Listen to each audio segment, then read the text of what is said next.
very happy Monday, everyone. I am so happy you could make it. And yes, I said happy Monday, not happy Thursday, which is also a small announcement because we are changing from publishing our podcast weekly to twice a week. And I'm very excited about that.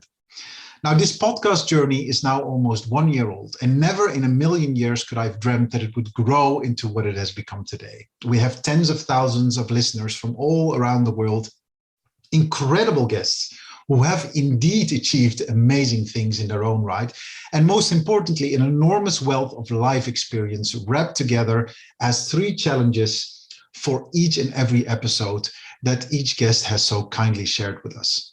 Hundreds of people have rated or reviewed the interviews, and we're building up followers on all the podcast platforms that we are submitting our episodes to.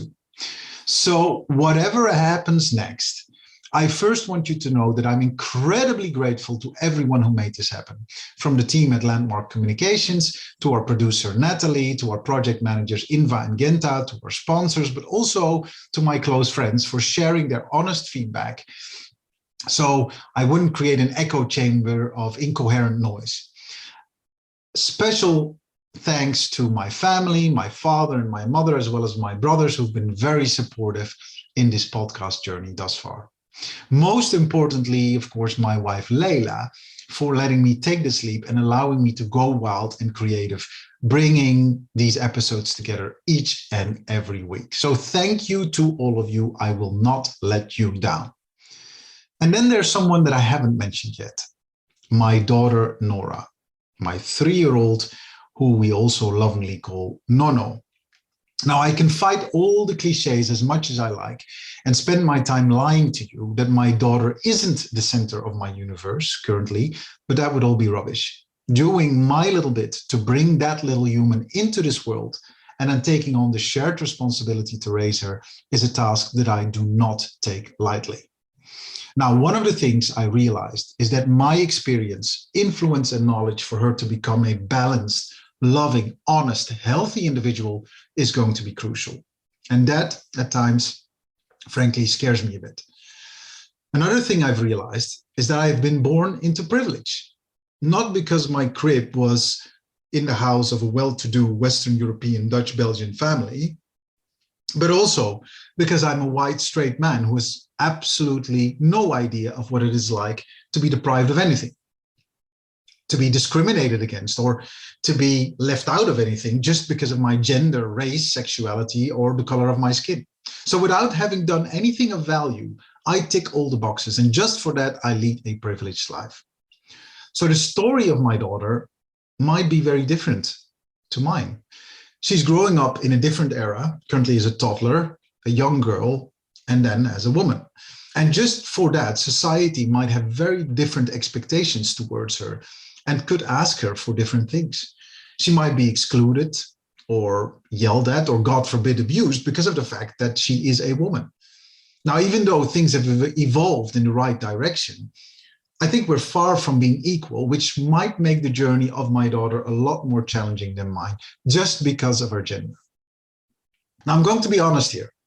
There might be a lot of things I do not know. I might be completely blind to the issues she is up against because I have not experienced them myself. I haven't been there firsthand to undergo them. And this is where I might fall short in being a good parent. I might let her down because I cannot fully grasp how unreal or unfair such a situation could be for her. Now, to make a long story short, I'm determined to provide little Nono with the best advice available so she can grow up as a strong, independent, resilient, autonomous human being. And right now, I have an opportunity to gather up on the best advice available to her and to collect notes for her when she grows up. I've been fortunate enough to have been speaking thus far to so many strong, independent spirits who've achieved tremendous things. Many of them are incredible women, and by fishing out crucial advice that they have given to me and passing this on as notes to Nono, I hope that I can harness her with some valuable life lessons that she hopefully uses should it come to it. So without further ado, we present to you Notes to Nono, a new weekly episode format, hoping you might know or be a Nono as well, a concerned parent, caretaker, teacher, family member, friend, or even just an interested listener who is kind enough to pass it on. Now, for the first Notes to Nono, we picked snippets from an interview with Her Royal Highness Princess Laurentien of the Netherlands, who I spoke to for episode 19. She was a very kind, hands-on, warm person who had a clear message.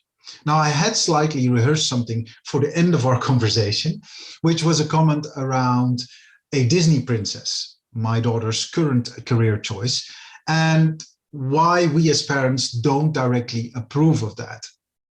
I boldly shared this with the princess, and her response was very admirable. Please enjoy this Monday episode's Notes to Nono, and more specifically, this very first royal one from a special power princess. We just have to let go of thinking that we adults, we always have to know more than children, because that was in a previous generation. Don't forget, children today are wired differently. I'm a great believer in the neuroscientific approach to things, where they are literally wired differently because they're born in a new era, in a different era. Not better, not worse, differently. So it is more than logical to just think and speak with them, but we just have to let go of this strange notion that an adult should know more than a child. And if we dare to be humbled by that natural sense of a child to already be a person, I have to respect and be in awe of that child. It's really about looking at children with another viewpoint and daring to say, wow, the child can teach me things too. Thank you. And perhaps tell your 2-year-old daughter that she can only be one person, and the best version is to be herself. So beautiful. Thank you very much.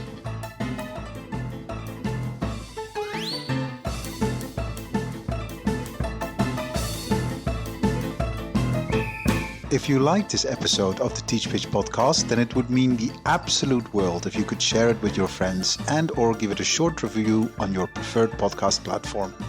The more you share your ideas about these interviews, the more people will find out about them. So do let us know what you think. We'd be very, very grateful. Special thanks to Kevin MacLeod for our beautiful theme music, Le Grand Chase. This podcast was produced and edited by Natalie Piles.